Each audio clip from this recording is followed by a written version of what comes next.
అఖిల భారత జ్యోతిష్య సామాఖ్య రాజమండ్రి శాఖ వేద విజ్ఞాన ప్రతిష్టానం సంయుక్త ఆధ్వర్యంలో కాకినాడ రామారావుపేటలో ఉన్న ప్రతిష్టానం కార్యాలయంలో వారాహి నవరాత్రుల సందర్భంగా నిర్వహిస్తున్న హోమ కార్యక్రమాలు అఖండ పూర్ణాహుతి ఆదివారం ఘనంగా జరిగింది. ప్రముఖ జ్యోతిష్య పండితులు రాజమండ్రి శాఖ అధ్యక్షులు డాక్టర్ పుసులూరి సర్వేశ్వర ఫణి శర్మ, శంకర జ్యోతిష్యాలయ అధినేత Varanasi Ravikumar, state bank of India regional officer Subbarao, Rajesh, CC Nageswararao, Satyababu, Prakash, doctor Parasuram సంయుక్తంగా వారాహి అఖండ పూర్ణాహుతి కార్యక్రమాన్ని దిగ్విజయంగా పూర్తి చేశారు.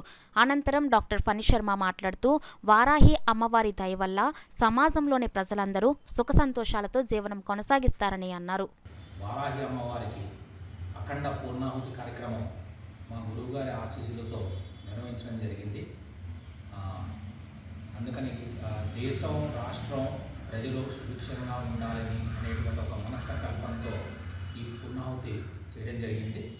సో అందుకని మాకు చిన్న విన్నపం ఏంటంటే, ఒక్కసారి కాకినాడ పట్టణ పుర ప్రజలు ఒక్కసారి మా వేద విజ్ఞాన ప్రతిష్టానం చెరుకుపల్లి వేదిక్ ఎడ్యుకేషన్ ట్రస్ట్కి ఒకసారి సందర్శించి ఇక్కడ మేము చేయబోయేటువంటి వివిధ కార్యక్రమాల యొక్క అంశాలను మీరు గ్రహించినట్లయితే చక్కగా ఆయురారోగ్య ఐశ్వర్యాలు కలుగుతాయని మేము అందరినీ కోరతాం. మన సంస్కృతి సాంప్రదాయాలను గురువుగారు ఎప్పుడు కూడా అత్యంత పెద్దపీట వేసి ఆ సాంప్రదాయాన్ని మనకు అందించారు.